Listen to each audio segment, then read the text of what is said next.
बऱ्याच वेळेला असं होतं की आपल्या घरात आपल्या माणसात आपलीच किंमत पूर्णपणे शून्य केलेली असते.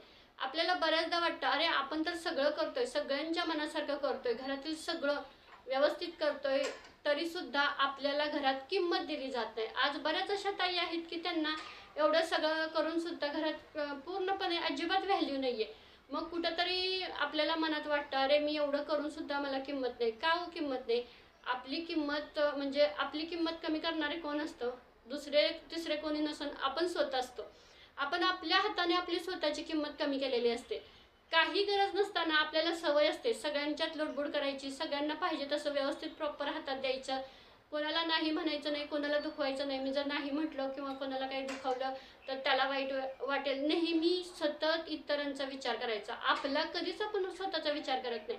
मला काय वाटेल, त्याला काय वाटेल, आणि या सगळ्या विचारात आपण स्वतःला कुठेतरी हरवून बसतो आणि मग समोरच्यालाही वाटतं अरे यांना काही काम असतं, हे बघेल तेव्हा रिकामेच असतात, आपल्यासाठी कधीही अवेलेबल होऊ शकतात, हे तर कधी नाही म्हणतच नाही. त्यामुळं ना बऱ्याच वेळा आपल्याला पूर्ण कचरा समजला जातो. अरे काय आहे हे, हे तर काय असं. आणि सगळ्यात महत्त्वाचं हल्लीच्या जगात आपली किंमत कमी होण्याचं कारण म्हणजे आर्थिक स्वातंत्र्य, म्हणजे आपण स्वतःच्या पायावर उभं नसलं. जर बघा बऱ्याच काही घरात तर स्त्रियांना खूप म्हणजे त्यांचा आदर केलाच जातो, पण आजही बऱ्याच ताईंच्या बाबतीत हा प्रश्न आहे की त्या स्वतः कमवत नाही. त्यामुळे त्यांना ना घरात असंच समजलं जातं की तू काही कमवत नाही, तुला काय माहित आहे बाहेर जाऊन कसं स्ट्रगल असतं. हो बरोबर आहे, कारण हल्ली खर्चच एवढा वाढलाय, एवढ्या प्रत्येक वस्तूची किंमत वाढली. त्यामुळे कसं झालंय, एकट्यानं जर घर चालवणं तर पॉसिबल नाहीये.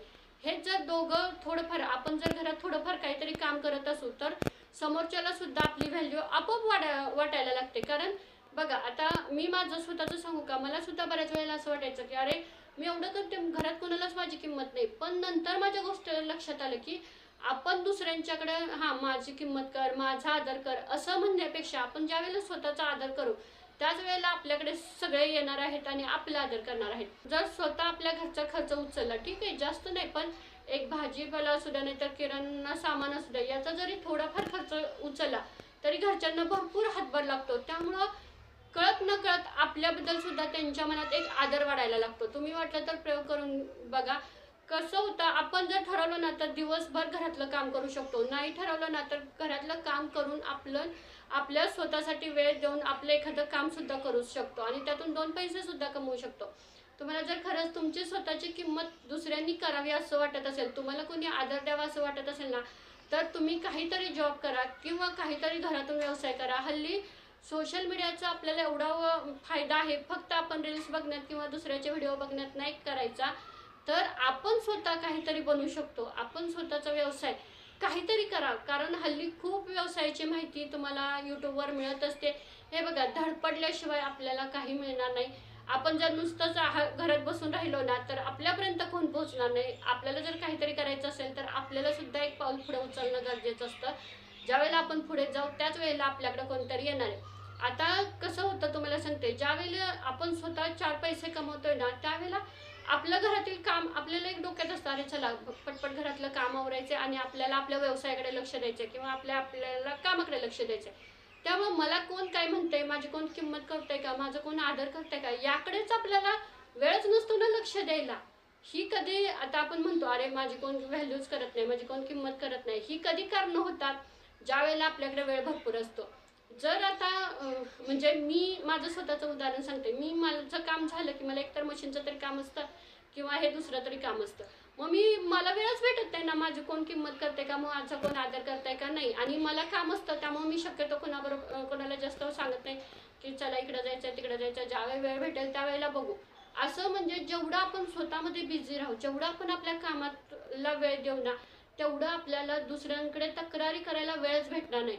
आपलं उलटं होतं, आपण ना सतत इतरांच्याकडे तक्रारी करत बसतो. अरे मला माझ्या घरात किंमत नाही, मला माझ्या घरात विचारलं जात नाही. का विचारलं जात नाही?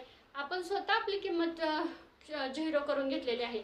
आपण जर तर तुम्ही काहीतरी व्यवसाय करताय तर तुमच्या घरातल्यांना तुमचा नक्की आदर वाटेल, बाबा ही हिचं काम करते, घरातलं काम करत करत हिचं काम करते, मग हिला सुद्धा वेळ पाहिजे. असं हळूहळू होईल. तुम्ही असं म्हणाल की मी आज व्यवसायाला सुरुवात केली लगेच मला घरच्यांनी समजून घेतलं पाहिजे, असं नसतं. ज्यावेळेला तुम्ही हळूहळू एखादं काम करायला सुरुवात करता, हळूहळू सगळ्या गोष्टी घडत असतात. या त्याच्यासाठी सगळ्यात पहिल्यांदा तुम्ही ना स्वतःला प्राधान्य द्या. स्वतःला काय आवडतं, स्वतःचं मन कुठं रमेल ना इकडे लक्ष द्या. जर तुम्ही सतत जर दुसऱ्यांचा विचार करत राहिला, तो माझी का किंमत करत नाही, तो का माझा आदर करत नाही, तर कोणीच तुमचा आदर किंवा किंमत करणार नाही. तुम्ही स्वतः करायला शिका. तुम्ही एक स्वतःला आपण ठाम विश्वास द्यायचा नाही, मी सुद्धा छान आहे, मी सुद्धा एक मौल्यवान व्यक्ती आहे, माझा सुद्धा काहीतरी चांगला म्हणजे उपयोग होऊ शकतो, माझ्याकडे सुद्धा काहीतरी चांगलं शिकण्यासारखं आहे, मी सुद्धा माझा वेळ एखाद्या चांगल्या कामासाठी घालवू शकते, मी नाही दुसऱ्यांसाठी माझा वेळ अवेलेबल ठेवणार. कसं होतं, आपण ज्यावेळेस सारखं सारखं दुसऱ्यांसाठी उपलब्ध राहतो ना, त्यावेळेला ते आपली किंमत शून्यच करणार आहे ना. तुम्हाला थोडक्यात एक उदाहरण सांगते. म्हणजे एका घरात दोघं नवरा बायको आहेत, दोघं पण कमवत आहेत. ती पण घरातून काहीतरी व्यवसाय करते, तो पण करतोय, ती घर मॅनेज करते. तर साहजिकच तिला तिच्या घरात किंमत आदर असणारच ना, तिला थोडंसं सपोर्टिंग करणारच ना घरातील लोक, का तर ती थोडेफार 4 पैसे कमवते आणि त्याची गरज आहे हल्लीच्या जगात, त्यामुळे तिचा आदर करणार. शेत जर दुसऱ्या घरात असले आणि तो एकटाच कमवतोय, ती कमवत नाही, तर त्याच्या एकट्यावर सगळ्या जबाबदारी असणार, मग त्याची चिडचिड होणारच ना, त्याच्या अपेक्षा असणारच ना, ही घरातच असते, त्यापेक्षा हिनं जर 2 पैसे कमवले तर, आणि सगळ्यांच्या अपेक्षा असणार की आपण काहीतरी काम केलं तर. मग हेच तर झालंय ना. त्यामुळे आपण ठरवायचं आपण काय करायचं. अजून सुद्धा वेळ गेलेली नाही. तुम्हाला किंमत वाढवायची आहे ना स्वतःची, स्वतःला कुठेतरी आदर मिळवायचा आहे ना, तर स्वतःच्या पायावर उभं राहण्याशिवाय पर्याय नाही या जगात. तर मला तर हल्लीच्या जगात मला तर असंच वाटतं.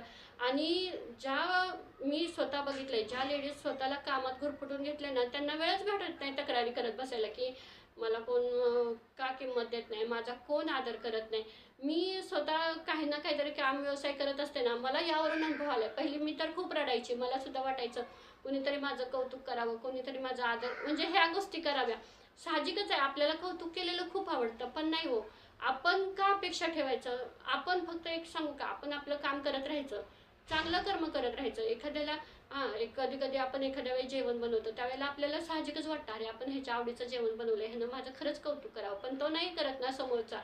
नाही केलं तर मग आपण तेवढंच मनाला लावून घेतो, अरे ह्यानं का माझं कौतुक केलं नाही, मी ह्याच्यासाठी एवढं केलं. तुम्ही केलंय ना, सोडून द्या. तुम्ही तुमच्या मनानं केलं ना, त्यानं सांगितलेलं का नाही, आपण तो जर चांगला म्हणला, त्यानं कौतुक केलं तरच आपण चांगलं, असं अजिबात करायचं नाही. आपण ठीक आहे करायचं आणि सोडून द्यायचं.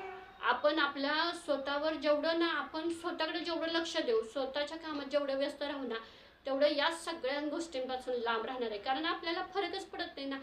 जर मी माझ्या कामात एवढी बिझी आहे, मला माहितीच नाही लोक माझ्याबद्दल काय म्हणतात, तर मी कशाला विचार करत बसू लोकांचा. असा विचार कराल तेव्हाच तुम्ही पुढे जाल. खरंच तुम्हाला सुद्धा तुमच्या घरात किंमत आहे का? नसेल तर तुम्ही काय करता नक्की कमेंट करून सांगा. आणि आता तुम्ही ठरवायचं आहे की आपल्या स्वतःची किंमत करून आपण स्वतः करणार आहोत का लोकांसाठी आपण नेहमी अवेलेबल राहायचं. लोक म्हणजे आपल्या घरातलीच लोक असतात, पण त्यांच्यासाठी पण नेहमी नेहमी अवेलेबल राहू नका. त्यांना पण स्वतःचं स्वतः थोडंफार करू द्या. जेवढं आपण सगळ्या गोष्टी हातात देणार ना, तेवढं ते आपला गैरफायदा घेणार. आणि तुम्हाला एक सांगू, कोणी म्हणणार नाही की तू स्वतःच्या पायावर उभी राहा, तू काही कोणी म्हणणार नाही. आतापर्यंत कोण म्हणलं ते पुढं म्हणणार आहे. त्यामुळे जे काही करायचं आहे ना, ते तुम्हाला स्वतःला करायचं आहे. त्यामुळं तुम्हाला स्वतःची किंमत, व्हॅल्यू काही असू द्या, रिस्पेक्ट असू द्या, आदर असू द्या, काही करायचं आहे ना, त्याच्यासाठी एकच, ह्या हल्लीच्या जगामध्ये एकच पर्याय आहे, स्वतःच्या पायावर आर्थिकदृष्ट्या उभं राहणं. त्याशिवाय इथं पर्यायच नाही. नाहीतर तुम्हाला आयुष्यभर असंच जगावं लागणार. दुसऱ्यांचे टोमणे खायचे, दुसऱ्यांकडून अनादर, अजिबात किंमत मिळणार नाही, काही नाही, काही नाही. किती पण तुम्ही मोटिवेशनल व्हिडिओ बघा, कितीही तुम्ही ठरवा की नाही मी स्वतःशी प्रामाणिक राहणार आहे, मी स्वतःबद्दल पॉझिटिव्ह बोलणार आहे, अजिबात काही होणार नाही. जोपर्यंत तुम्ही 4 पैसे कमवत नाही ना, तोपर्यंत आपल्या घरात आपल्याला किंमतच नाही, असंच तुम्ही थोडक्यात समजा. कारण हल्ली तेच जगात चाललंय. हा व्हिडिओ इथंच थांबवते. आपण भेटूया नेक्स्ट व्हिडिओमध्ये. श्री स्वामी समर्थ.